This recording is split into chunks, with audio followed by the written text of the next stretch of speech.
Daily ব্লগলৈ আপোনালোকক পুনৰবাৰ স্বাগতম জনাইছোঁ। আজি ব্লগটো ষ্টাৰ্ট কৰিছোঁ মই গুৱাহাটীৰ বলবম কেনেকুৱা আপোনালোকে চাই থাকক। চবকে দেখা দিয়া গাইজ, এইফালে আমাৰ গাইজ চবকে চাওক, এইফালে বলবম বলবম বলবম হৈ আছে চবফালে। ইপ্ৰে মোক দেখাই দে, মোক দেখাই দে।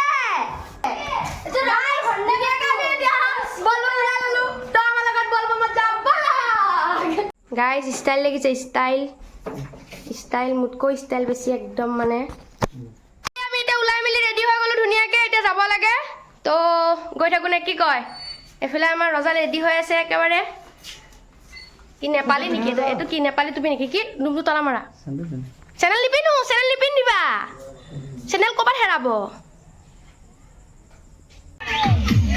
তো গাইজ আমাৰ পাৰ্টি আহি গ'লে একদম ঢোলে ডগৰে সকলো। এতিয়া আমি যাওঁ ব'লক।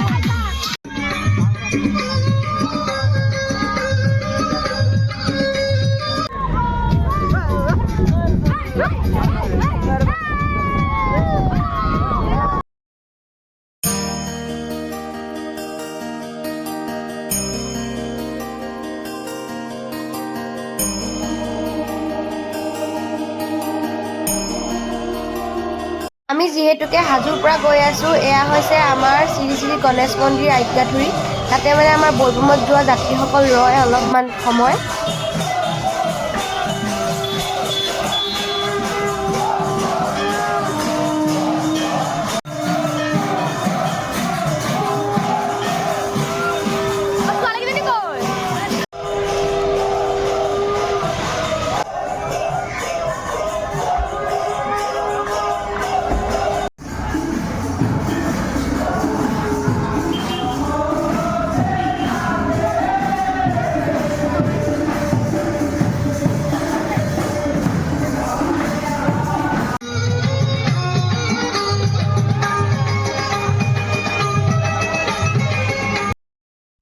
আকৌ আমাৰ যাত্ৰা আৰম্ভ।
কেনেকুৱা লাগিছে এতিয়া? চাওঁ চাওঁ কেনেকুৱা লাগিছে।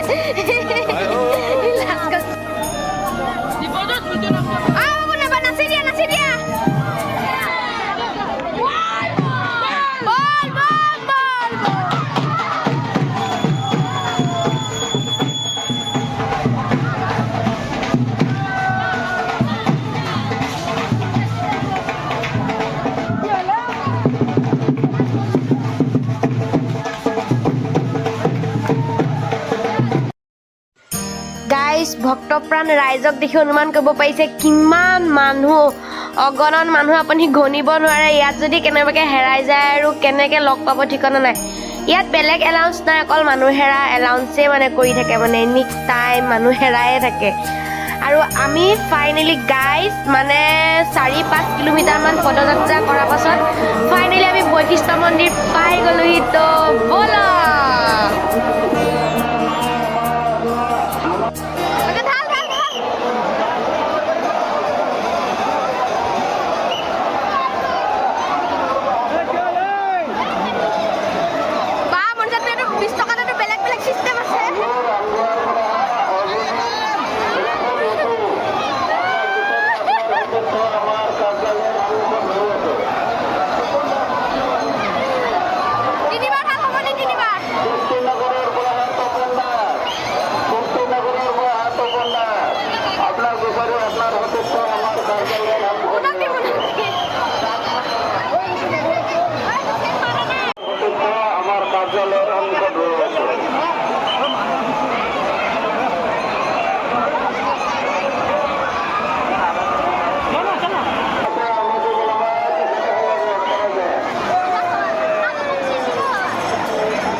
বৈশিষ্ট্য মন্দিৰৰ পৰা আমি আহিলোঁ শুক্লেশ্বৰত, কিন্তু কি ক'ব ইমানে মানুহ, পানী ঢালিব আমি নাপালোঁ। দেখিছে ন লাইন কিমান দীঘল। ইয়াত আহি মই এটা বস্তুৱে নুতুলিলোঁ যে খাদ্যবিলাক যে বিলাই থাকে, ইমান লেতেৰা কৰে, ইমান মানে ৰাস্তাই গোটেই খিচিৰি কৰি দিয়ে। সেইটো বহুত দেখি বেয়া লাগিলে মই এইটো ভিডিঅ'ই নকৰিলোঁ সেইকাৰণে।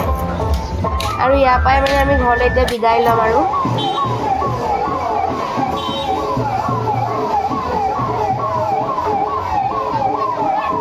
ৰাতি 4টা বজাৰ দৃশ্য চাওক।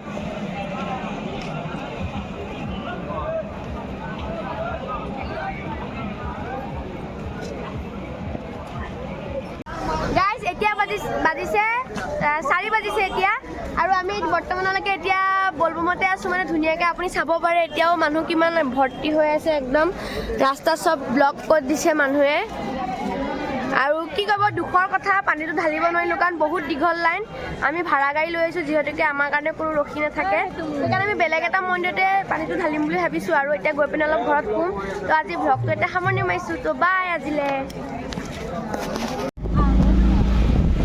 আমি গৈছিলোঁ ৰাতি আৰু আহি পালোঁ দিনত।